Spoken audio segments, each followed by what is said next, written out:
AR audio novels YouTube சேனலுக்கு உங்களை அன்புடன் வரவேற்கும் நான் உங்கள் RJ பவித்ரா. அத்தியாயம் 20.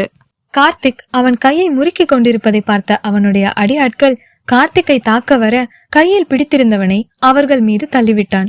அதற்குள் அர்ஜுனும் வந்து கார்த்திக்குடன் சேர்ந்து கொண்டான். இருவரும் சண்டை போட்டுக் கொண்டிருக்க காவ்யாவிற்கு தான் ஒன்றும் புரியவில்லை. அவர்கள் சண்டையை பார்த்து கொண்டிருந்தாள். கார்த்திக்கை ஒருவன் ஒரு கத்தியால் குத்த வர அதை பார்த்த காவ்யா அங்கு ஸ்டோன் பெஞ்சின் மீது வைத்திருந்த தனது லாங் சைஸ் நோட்டை எடுத்து அவன் பிடரியில் அடித்தாள். உடனே அவன் காவ்யாவை தாக்குவதற்கு திரும்பினான். அவன் திரும்பவுமே பயந்தவள் பின்னே நகர்ந்து கொண்டே சென்றவளின் பின்புறம் ஸ்டோன் பெஞ்ச் காலில் தட்டவும் அதில் அப்படியே தடுக்கி விழுந்தாள். கத்தியை கொண்டு வந்தவன் அவளை குத்துவதற்கு ஓங்க, ஐயோ அம்மா என்று தன் கையில் இருந்த நோட்டை வைத்து தன் முகத்தை மூடிக்கொண்டாள். காவ்யாவை கத்தியால் குத்த வந்தவன் கையை முறுக்கி அந்த ஸ்டோன் பெஞ்சின் முனையில் குப்பர போட்டு அவனை பிடித்து கொண்டே காவ்யாவை பார்த்து கொண்டிருந்தான் கார்த்திக். சிறிது நேரம் ஆகியும் எந்த தாக்குதலும் நடக்காததால் தன் கையில் இருந்த நோட்டை சிறிது இறக்கி பயந்த விழிகளால் பார்த்தாள் காவ்யா. எதிரில் கார்த்திக் தான் அவளை பார்த்து கொண்டிருந்தான். காவ்யாவின் விழிகளை மெய் மறந்த கார்த்திக் பார்த்து கொண்டிருக்கும் போதே கார்த்திக்கை பின்னால் இருந்து ஒருவன் கட்டையால் தாக்க வந்தான். அவனை பார்க்கவும் காவ்யா பயந்து ஐயோ என்று கூறிவிட்டு நோட்டால் தன் முகத்தை மீண்டும் மூடிக்கொண்டாள். உடனே கார்த்திக் அவன் அடிக்க வந்த கட்டையை பிடுங்கி அவனை அடித்து துரத்தினான். அதற்குள் அங்கு சரண்யா ஆட்டோவில் வந்தாள். ஆட்டோவில் இருந்து இறங்கவும் சண்டை நடந்து கொண்டிருப்பதையும் அங்கு காவ்யா நின்று கொண்டிருப்பதையும் பார்த்து சரண்யாவிற்கு ஒரே குழப்பமாக இருந்தது. அவள் காவ்யாவின் அருகில் ஓடி வருவதை பார்த்த அர்ஜுன் சரண்யாவிடம், சரண்யா, காவ்யாவை கூட்டிக்கிட்டு வீட்டுக்கு போ, நான் உன்கிட்ட அப்புறமா எல்லாம் சொல்றேன் என்று சண்டை போட்டுக்கொண்டே கத்தினான். உடனே சரண்யா காவ்யாவின் கையை பிடித்து இழுத்துக்கொண்டு ஆட்டோவில் ஏறியவள் அருகில் இருக்கும் போலீஸ் ஸ்டேஷனுக்கு போன் செய்து விஷயத்தை கூறினாள். காவ்யா பயத்தில் சரண்யாவின் தோளில் சாய்ந்து அழுதாள். அதனால் காவ்யாவிடம் எதுவும் கேட்காமல் வீட்டிற்கு அழைத்து சென்றாள் சரண்யா. வீட்டை அடையவும் சரண்யாவும் காவ்யாவும் ஆட்டோவில் இருந்து இறங்கினர். காவ்யா, முகத்தை கழுவிக்கோ என்று தன்னிடம் உள்ள வாட்டர் பாட்டிலை காவ்யாவிடம் கொடுத்தாள் சரண்யா. அதை வாங்கி முகத்தை கழுவிவிட்டு தனது தாவணியால் துடைத்து கொண்டிருந்த காவ்யாவிடம், அம்மா கிட்ட எதுவும் சொல்ல வேணாம் என்று சரண்யா கூறவும் காவ்யா சரி என்று தலையசைத்துவிட்டு சரண்யாவுடன் வீட்டிற்கு சென்றாள். இங்கு சண்டை நடக்கும் இடத்திற்கு போலீஸ் ஜீப் வந்தது. போலீஸை பார்க்கவும் அர்ஜுன் கார்த்திக்கை தவிர மற்றவர்கள் ஓடினர். இன்ஸ்பெக்டர் கார்த்திக்கிடம் என்ன பிரச்சனை என்று கேட்கவும் கார்த்திக், அது ஒரு கேஸ் பிரச்சனை, அவ்வளவுதான் என்றான். கேஸ் விஷயமாக கார்த்திக்கிற்கு இது போன்ற சண்டை வருவது சகஜம் என்பதால் போலீஸ் அந்த விஷயத்தை பெரிது பண்ணாமல் சென்று விட்டனர். கார்த்திக் முன் கையை நீட்டி, ஐம் அர்ஜுன் என்று அவனிடம் தன்னை அறிமுகம் செய்து கொண்டான் அர்ஜுன். அர்ஜுன் கையை பிடித்து கொண்டே, அட்வொகேட் கார்த்திக் என்றான் லேசாக புன்னகைத்து கொண்டே. கார்த்திக்கின் கையில் நன்கு அடிபட்டிருப்பதை அப்போதுதான் கவனித்தான் அர்ஜுன். ஐயோ கார்த்திக், உங்க கையில அடிபட்டிருக்கு, வாங்க ஆஸ்பத்திரிக்கு போகலாம் என்று அழைத்தான். இல்ல, சின்ன காயம்தான். மனசு ரொம்ப சந்தோஷமாகவோ இல்ல வருத்தமாகவோ இருக்கும்போது இந்த மாதிரி வலியெல்லாம் தெரியாது என்றான் கார்த்திக். இந்த வலி வருத்தமா இருக்கிறதுனால தெரியலையா இல்ல சந்தோஷமா இருக்கிறதுனால தெரியலையா என்று கேட்டான் அர்ஜுன். கார்த்திக் சிரித்து கொண்டே, தெரியல என்றதும், நீங்க யாரையாவது லவ் பண்றீங்களா கார்த்திக் என்று கேட்டான் அர்ஜுன்.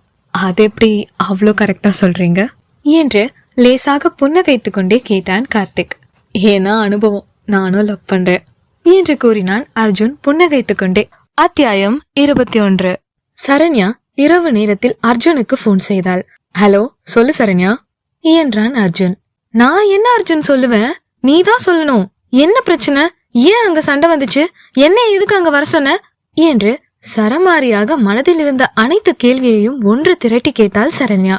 சரண்யா, வெயிட், முதல்ல ஒண்ணு ஒன்னா கேளு, இப்படி மொத்தமா கேட்டா எப்படி என்ற அர்ஜுன். சரி சொல்றேன். அது என்னோட ஆபீஸ்ல ஒரு விஷயம், சின்ன இஷ்யூ ஆயிடுச்சு. அத பத்தி டீட்டெயிலா நான் உனக்கு இன்னொரு நாளைக்கு சொல்றேன். அதனால அந்த ஆளுங்கெல்லாம் வந்து காலையிலேயே என்கிட்ட பிரச்சனை பண்ணானுங்க. மதியம் காவ்யா போன் பண்ணி உங்ககிட்ட பேசணும்னு ஈவினிங் காலேஜுக்கு வாங்கன்னு சொல்லுவோம். நானும் காவ்யா காலேஜுக்கு ஈவினிங் கிளம்பி போனேன். அங்க என்னைய ஃபாலோ பண்ணிக்கிட்டே இந்த ரவுடிங்க வந்துட்டாங்க. அதான் அங்க சண்டை வந்துருச்சு. ஓ அப்படியா, அப்படின்னா காவ்யாவுக்கு என்ன பிரச்சனைன்னு தெரிஞ்சுக்க முடியலையா என்று கேட்டாள் சரண்யா. இல்ல சரண்யா, சரி நீ ஏதோ மனசுல போட்டு குழப்பிக்காத, அம்மா கிட்டயும் இத பத்தி சொல்ல வேண்டாம், சரியா? நான் போனை வைக்கிறேன் என்று கூறிவிட்டு போனை வைத்தான் அர்ஜுன். இங்கு மறுபுறம் கார்த்திக் தன் வீட்டு மாடியில் இருக்கும் ஊஞ்சலில் அமர்ந்திருந்தான். அவனை பார்க்க கிஷோரும் ஆனந்தும் வந்தனர். கார்த்திக் ஊஞ்சலில் உட்கார்ந்து மேலே வானத்தில் உள்ள நிலாவை பார்த்து தானாக சிரித்துக் கொண்டிருந்தான். அவன் பக்கத்தில் சென்று அவனுடன் சேர்ந்தே வானத்தை பார்த்துவிட்டு கிஷோர் ஆனந்திடம் என்ன என்று சைகையில் கேட்டான்.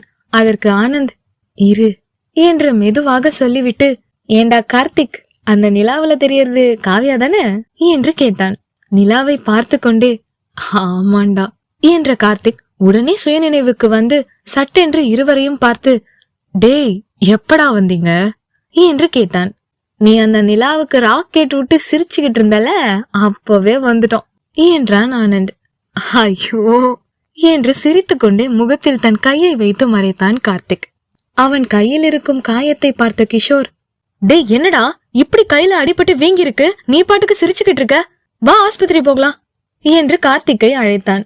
அப்போதுதான் அவன் கையை பார்த்த ஆனந்த் கார்த்திக்கிடம், சாயங்காலம் யார்டா உன் ஆள்கிட்ட வம்பிழ்த்தது என்று கேட்டான்.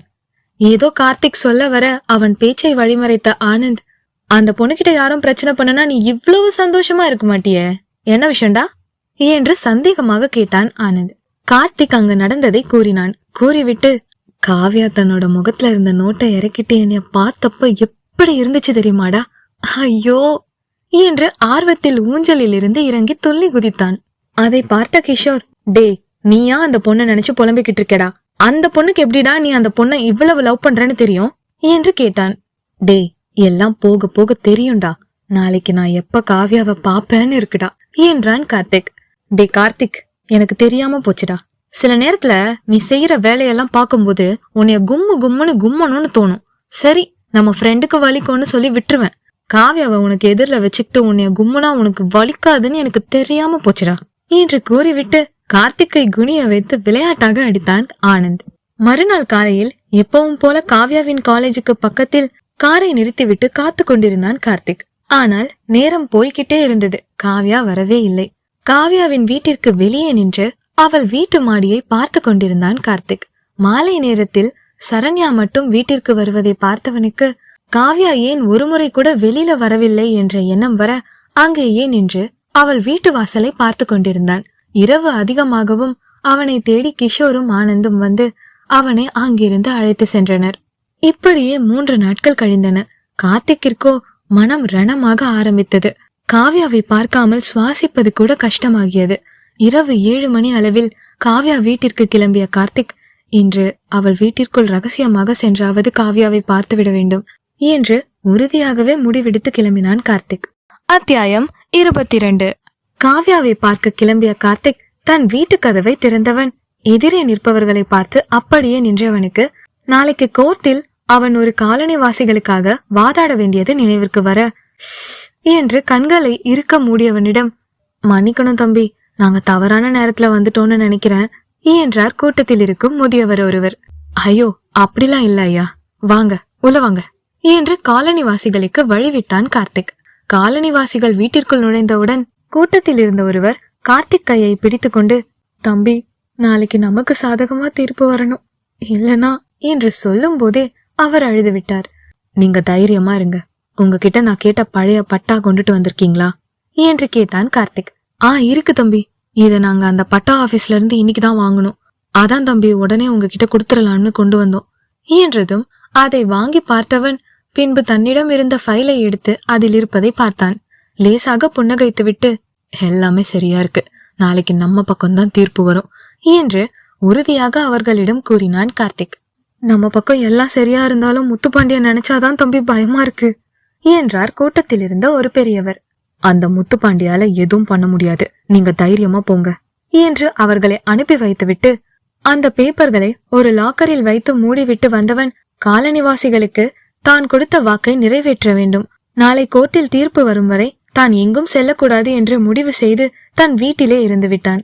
இங்கு மறுபுறம் சரண்யா காவ்யாவிடம், 3 நாளா உடம்பு சரியில்லாம வீட்டுல அடைஞ்சிருக்க, இப்படியே இருந்தா இன்னும் தான் காவ்யா உடம்பு சரியில்லாம போகும், வா கொஞ்ச நேரம் வெளியில போயிட்டு வருவோம் என்று அருகில் இருக்கும் ஒரு காஃபி ஷாப்புக்கு காவ்யாவை அழைத்து சென்றாள் சரண்யா.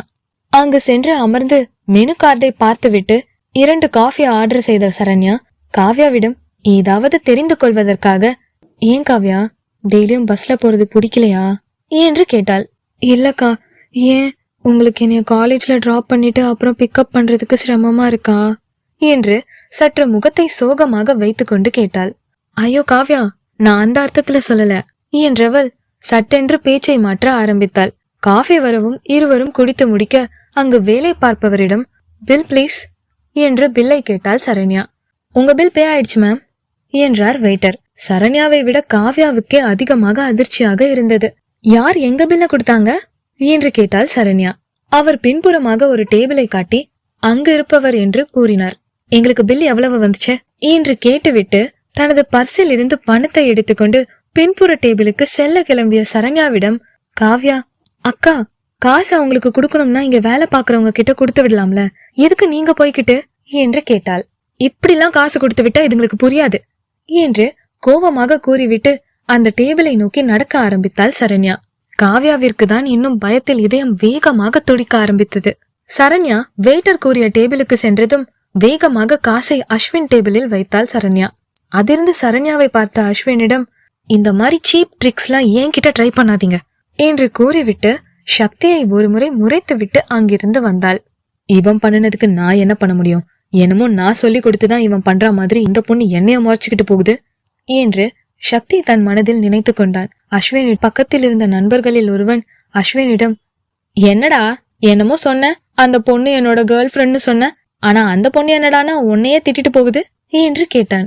டே, நீங்க இத்தனை பேர் இருக்கும்போது அந்த பொண்ணு கரெக்டா பில்ல நான் தான் கொடுத்தேன்னு சொல்லுது, அப்ப அந்த பொண்ணு என்னைய நினைச்சுக்கிட்டு இருக்குன்னு தானே அர்த்தம் என்று கூறிவிட்டு சரண்யா கொடுத்த காசை எடுத்து அஸ்வின் அந்த காசை பார்த்து கொண்டே, இது சீப்பா இருக்குதுன்னா அடுத்து பெருசா செய்ய வேண்டியதுதான் என்று கூறிவிட்டு சக்தியை பார்த்து சிரித்தான்.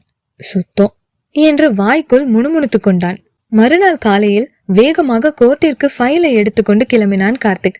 தன் காரில் ஏறி சென்று கொண்டிருந்தவன் ஒத்தையடி பாதையில் செல்லும் போது அங்கு மரம் செடிகளை பாதையின் நடுவே போட்டு அந்த பாதையை மறைத்து வைக்கப்பட்டிருக்க சட்டென்று தன் காரை பிரேக் அடித்து நிறுத்திய கார்த்திக் தன் காரில் இருந்து வெளியே எட்டி பார்த்து, யார் இப்படி பண்ணிருப்பாங்க என்று நினைத்து கொண்டு தன் காரில் இருந்து வெளியே வந்து அந்த மரக்கிளை செடிகளை அகற்றும் வேளையில் ஈடுபட்டு கொண்டிருந்த நேரம் மரம் செடி கொடிகளை போட்டு வழிமறைத்த கும்பலில் ஒருவன் மெதுவாக கார்த்திக் கார் அருகே வந்து காருக்குள் அவன் வைத்திருக்கும் ஃபைலை தேடினான். சட்டென்று கார்த்திக்கிற்கு மனதில் ஏதோ சந்தேகம் வர தன் கார் புறம் திரும்பி பார்த்தான். அவன் காரில் இருக்கும் ஃபைலை எடுத்து பார்த்து கொண்டிருந்தான் ஒருவன். கார்த்திக்கிற்கு எல்லாம் புரிய வேகமாக வந்த கார்த்திக் கோவத்தில் ஃபைலை எடுத்து பார்த்து கொண்டிருந்தவன் முகத்தில் ஒரு குத்து விட்டு அவனிடம் இருந்து ஃபைலை பிடுங்கினான். அடி வாங்கியவன் கத்தும் சத்தம் கேட்டு இன்னும் சில அடியாட்கள் அங்கு வந்தனர்.